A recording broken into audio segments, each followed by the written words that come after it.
अस्सलाम वालेकुम नाज़रीन। राजा रानी की अगली किस्त में आप देखेंगे कि रानी और ज़ावियार का निकाह हो रहा होता है, तो एक शख्स भगा-भगा आके कहता है कि बाहर कोई राजा रानी से मिलना चाहता है। जैसे ही रानी देखती है वो राजा होता है और राजा रानी के निकाह देखकर शॉक हो जाता है। राजा रानी से कहता है, क्या तुम मेरा इतना भी इंतज़ार नहीं कर सकी?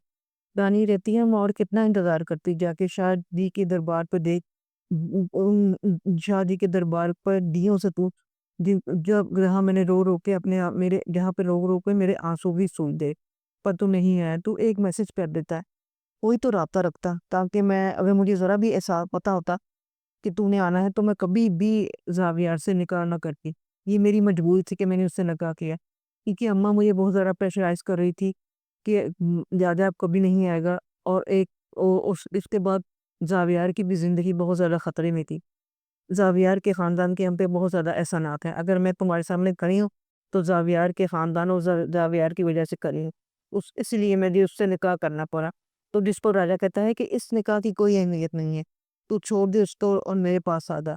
तो और जिस पर रानी कहती है कि ये जहाँ तू रह के आया है वो मुल्क नहीं है, ये इस मुल्क में हमारे इस्लाम में ये है कि हम जब एक दफ़ा किसी के लिए कबूल है कह देते हैं, तो उसे पूरी तरह निभाने की कोशिश करते हैं। इसलिए मैं उसको नहीं छोड़ सकती हूँ। इस पर राजा बहुत ज़्यादा गुस्से में आ जाता है। फिर दिखाया जाता है कि राजा इतना अवियार को गोली मार देता है। अब ये ख्वाब है या हकीकत, ये आप मुझे कमेंट करके बताइए कि क्या राजा ने सचमुच ज़ावियार को गोली मार दी या ये किसी का देखा हुआ ख्वाब है? रानी का, ज़ावियार का या राजा का देखा हुआ ख्वाब है? ये कमेंट बॉक्स में कमेंट करके मुझे बताएँ। रानी को इसलिए भी निकाह करना पड़ा राजा के साथ क्योंकि उसका जीना हराम कर दिया था मोहल्लेदारों ने। और वो कहते थे कि ये शरीफों का मोहल्ला है, यहाँ पे किसी नामहरम को अपने साथ नहीं रख सकते।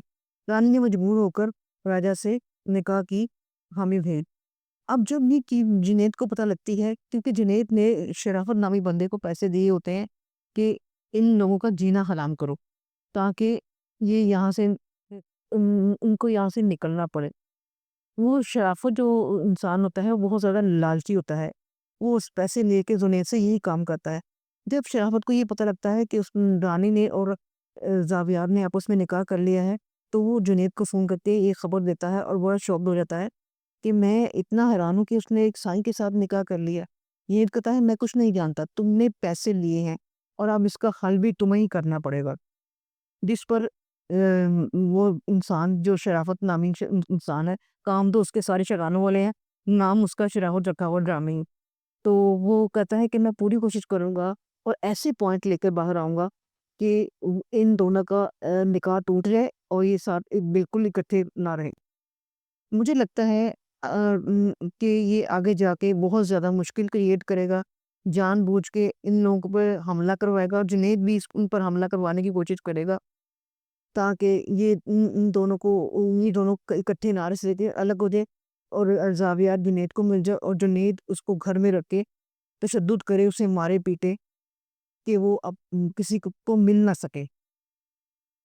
अब आप कमेंट बॉक्स में कमेंट करके ये बताइए कि क्या रानी जुनैद से ज़ावियार को बचा पाएगी? और अगर आपको हमारा रिव्यू पसंद है तो प्लीज़ लाइक कीजिए, शेयर कीजिए और सब्सक्राइब कीजिए।